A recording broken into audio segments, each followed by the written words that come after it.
মুসলমান আর ইহুদি, মুসলমান আর খ্রিস্টান কখনো বিয়ে হতে পারে? তাদের যে 28 সন্তান গঠিত হবে, ওই সন্তানটা কি হবে? বাংলা ভাষায় জাউরা, জাউরা সন্তান গঠিত হবে। মুসলমান ইমানদার হতে পারে না, কথা বলে ঠিক কিনা?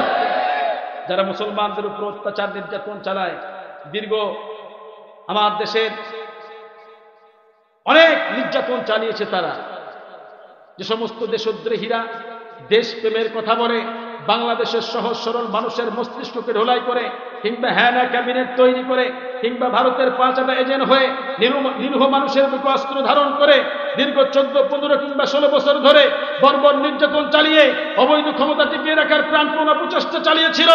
আজ সে সমস্ত হায়নাদের কবল থেকে বাংলাদেশের এই ছাত্ররা দ্বিতীয়বারের মতো বাংলাদেশকে স্বাধীনতা অর্জন লাভ করেছে, কথা বলেন ঠিক কিনা? সত্যের পক্ষে অন্যায়ের বিরুদ্ধে জালিমের অবসান ঘটিয়ে আপামর বাংলাদেশের 17 কোটি মানুষকে বন্দিশালা থেকে মুক্ত করে স্বাধীনভাবে বাঁচার প্রেরণা প্রয়াস যুগান্তরে দিতে গিয়ে যারা নিজের জীবন দিয়েছে, যারা শহীদ হয়েছে, এ সমস্ত শহীদদের মৃত্যুর বদলা আমরা এমনিতেই ছেড়ে দেব না। প্রত্যেকের বিচার বাংলার জমিনে করেই ছাড়বো ইনশাআল্লাহ, কথা বলে ঠিক কিনা? যারা আমাদেরকে এই এক সাগর রক্তের বিনিময়ে স্বাধীন দেশ উপহার দিল, স্বৈরাচার থেকে এত সুন্দর দেশ উপহার দিল, সে সমস্ত শহীদদের সালাম শ্রদ্ধা, কবরে শান্তি, জান্নাতে উচ্চ মাকাম আল্লাহ তাআলা দান করুন, করছে আমিন। যারা যুগে যুগে নমরুদ, ফিরাউন, আবু জেহেল, উতবা, সাইবা, ওলীদ বিন মুগীরার গোষ্ঠীরা ইসলামকে নিভিয়ে দিতে চেয়েছিল, কিন্তু তারা কখনো পারে নাই। আজও পর্যন্ত যারা ইসলামের সঙ্গে বেয়াদবি করবে, নমরুদের মতো আল্লাহ বেইজ্জতি করে 350 বছর ধরে জুতার পিদানিতে দুনিয়ার থেকে বিদায় করে দিবেন, কথা বলেন ঠিক কিনা? ও মুসলমান, তোমাকে জাগ্রত হতে হবে। তুমি হচ্ছে সিংহের জাতি। আমরা সেই দিন 313 জন মুসলমান নিয়ে বদরের যুদ্ধে লড়েছিলাম।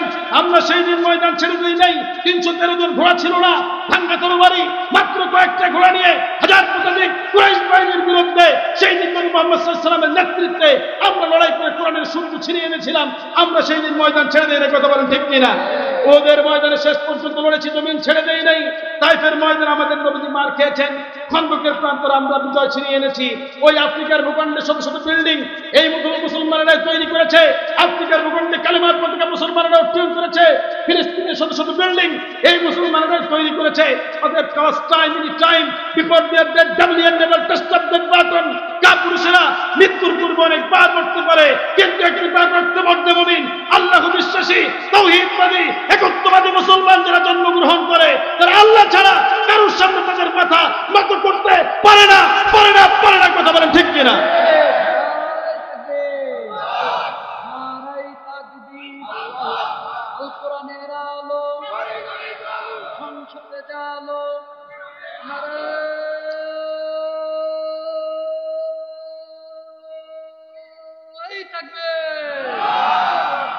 ও মুসলমান, ঘুমন্ত ভূমিকা পালন করলে হবে না।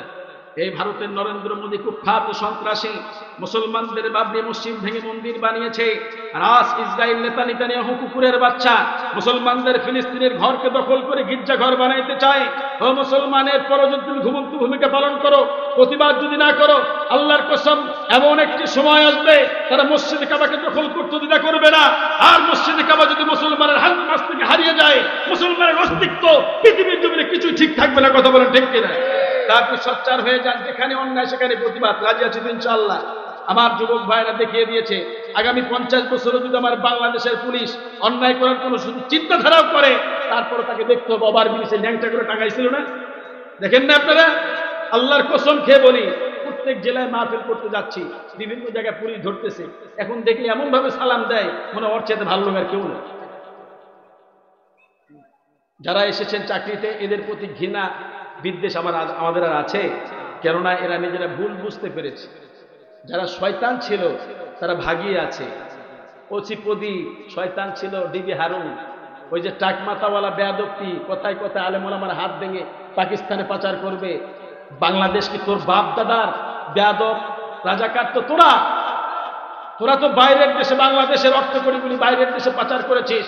এদেশের কৃষক, শ্রমিক, দিনমজুর, রিক্সা চালক, ভ্যান চালক, কুলি, বিদেশ প্রবাসী ভাইদের অর্থ করিগুলি মাথার ঘাম ঝরা টাকাগুলি নিয়ে বাইরের দেশে বেগম পাড়া বানিয়েছো। তোমাদের কিছু হলে তোমরা বাইরের দেশে চলে যাও, আর আমরা গরিব মানুষ, খেটে খাওয়া মানুষ, আমরা বাইরের দেশে ঠাই নেওয়ার মতো কোন চিন্তাধারা আমরা করি না, কথা বলেন ঠিক কিনা?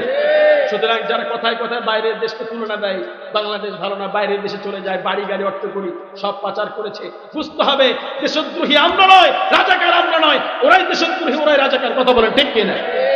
আমরা মরবো এখানে, বাঁচবো এখানে, ঠিক কিনা? Bangladesh is my country, she is my homeland, she is my birthland, she is my motherland to Bangali is Bangal. আমার মাতৃভূমি এখানে, আমি বাংলা ভাষায় ভাষিত, এটি আমার জন্মভূমি। এই বাংলাদেশ আমার গর্বিত, আমি অহংকার বাংলাদেশ জন্ম নিয়েছি, কথা বলেন ঠিক কিনা? একজন খেতে খাওয়া দিনমজুর মানুষ বাইরের দেশে চিন্তা করে না, মরবো এখানেই মরবো, বাঁচবো এখানেই বাঁচবো, কথা বলেন ঠিক কিনা? মুসলমান ভাইরা আমার, আল্লাহ তাআলা আমাদেরকে সঠিক বুঝ দান করুন, আমরা যেন সঠিকভাবে সবকিছু বুঝতে পারি। আল্লাহ কবুল করুন, করছে আমিন। কেউ কষ্ট পেয়েছেন? কারো মন খারাপ হয়েছে? ভাইজান, আপনি ফলো করবেন বিশ্ব নবীকে, আপনি ফলো করবেন আল্লাহর কোরআনকে। আমি কোনো দলের পক্ষ নিয়ে সিপাই গাইতে আসিনি, কোনো দলের পক্ষ নিয়ে আপনাকে সুপারিশ করছি না। আমি বলতে চাচ্ছি যে আল্লাহর দুনিয়ায়, আল্লাহর এই আকাশের নিচে জমিনের উপরে আল্লাহর দিন কায়েম হোক, এটা আমরা চাই কি চাই না? আল্লাহ তাআলা কবুল করুন, করছে আমিন। কিয়ামতের ময়দানে, কিয়ামতের আগে ইহুদিরা লুকিয়ে থাকবে গাছের পিছনে, গাছ ডেকে বলবো মুমিনেরা, পাথর ডেকে বলবো মুমিনেরা, একটা ইহুদি কুকুরের বাচ্চা আমার পিছনে লুকিয়ে, তাকে ধরে শাস্তি দিয়ে দাও। আল্লাহ তাআলা যেন সেই দিন আমরা যেন কবর থেকে উঠে তাদেরকে শাস্তি দিতে পারি। আল্লাহ কবুল করুন, করছে আমিন। আল্লাহ রাব্বুল আলামিন বললেন, ইয়াউমাইযিন ইয়াসদুরুন নাসু আশতাতান লিয়ারাউ আমালাহুম, ইয়াউমাইযিন ইয়াসদুরুন নাস, সেদিন মানুষ বুক মিলাবে মানুষের সাথে, ইয়াসদুরুন নাসু আশতাতান, দলে দলে দাঁড়িয়ে থাকবেন, লিয়ারাউ আমালাহুম, তাদের আমলটা দেখার জন্য। কি সেই আমল? ফামান ইয়ামাল মিসকালা যাররাতিন খায়রান ইয়ারাহ ওয়া মান ইয়ামাল মিসকালা যাররাতিন শাররান ইয়ারাহ, যারা পরিমাণ যিনি ভালো কাজ করেছেন আল্লাহ তাআলা তাকে সেগুলি দেখায় দেবেন, আর সুতা পরিমাণ খারাপ কাজ যিনি করেছেন তাকেও সেগুলি দেখায় দেবেন কে? এখন কোন দিকে আমরা যাব সেটা আমাদেরকেই ঠিক করে নিতে হবে। আল্লাহর পথ ছাড়া বাঁচার কোনো উপায় নেই। আপনাদের এই খদ্দ গাংলা যে কত লোক প্রাণ হারিয়েছে তার কোনো হিসাব আছে? কিয়ামতের দিনটি খুব কাছে চলে আসছে। কে বলছেন? আল্লাহ তাআলা বলছেন। এমনকি আল্লাহ রাব্বুল আলামিন কোরআনে বলছেন, ইকতারাবা লিন-নাসি হিসাবুহুম ওয়া হুম ফি গাফলাতিন মুরিদুন, মানুষের হিসাবের দিনটি খুব কাছে চলে আসছে, অথচ মানুষ বেমালুম ভুলে আছে, মানুষ কিছুই চিন্তা করে না। একটা দিন যায়, আমার জীবনের 24 ঘন্টা বিদায় নিয়ে গেল, আমার বাবা চলে গেলেন, আমার মা চলে গেলেন, আমার প্রিয়তম বিবি চলে গেলেন, আদরের সন্তানগুলো চলে গেল। একটি জায়গায় সবাই অপেক্ষমান আছেন, সেই দিন আমরা সবাই একত্রিত হব। আল্লাহ রাব্বুল আলামিন বলছেন, সেই দিনের আগে আমি ঝাঁকি দেব, তবে ঝাঁকির কোনো কষ্ট আমি আল্লাহ মুমিনকে দেব না। মুমিনকে আমি আল্লাহ রাব্বুল আলামিন বড় আদরের মধ্যে রাখবো।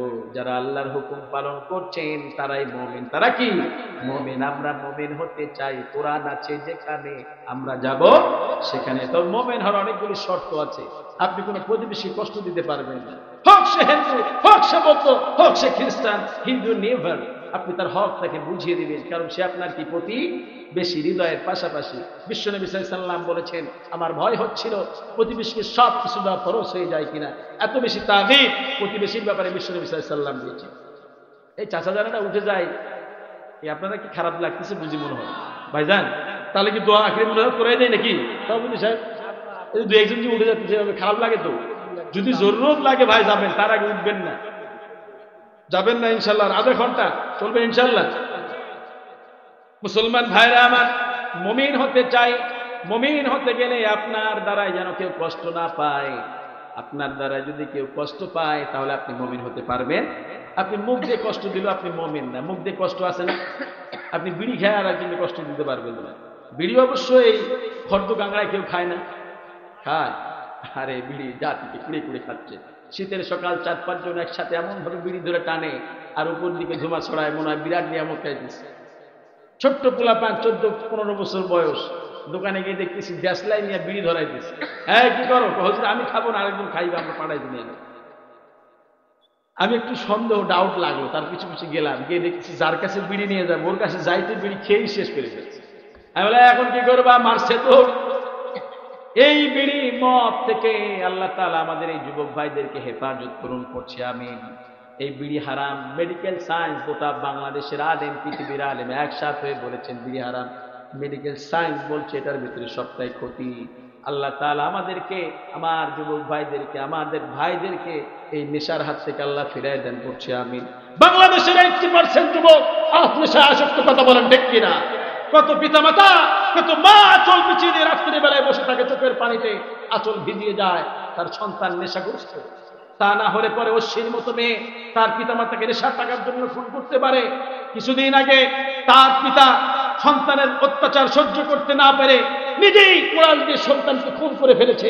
যদি খুন না করতো, সন্তান পিতাকে মাতাকে মারে, গলায় ছুরি ধরে জবাই করতে চায়। আরে দুঃখ লাগে যে আমার বাংলাদেশের 80% যুবক আজ নেশা আসক্ত হয়ে তার জীবনকে ধ্বংস করে দিচ্ছে। কথা বলে ঠিক কিনা? জীবন ধ্বংস করে দিচ্ছে। আবার যুবক ভাইদের জীবন চরিত্র নষ্ট হয়ে যাচ্ছে। এই দোষ কি তাদের? দোষ তাদের নয়, দোষ হচ্ছে তাদের যারা সমাজ পরিচালনা করে, যারা তাদের কাছে সহজভাবে আমার যুবক ভাইদের হাতে নেশাগুলি উঠায় দেয়। কথা বলেন ঠিক কিনা? যুব সমাজের দোষ নাই। সহজভাবে একটা জিনিস পাইলে পরে সেই দিকে যুবক আসক্ত হবেই। আপনি সহজভাবে উঠায় দিয়েছেন।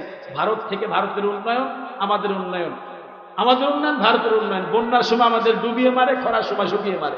আর ইয়াবা ফেন্সিডিল দিয়া আমার যুব সমাজের জীবনকে ধ্বংস করে। কথা বলেন ঠিক কিনা? আল্লাহ তাআলা এই সমস্ত শয়তানদের কাছ থেকে আমাদের যুবক ভাইদের হেফাজত করুন, পড়ছে আমিন।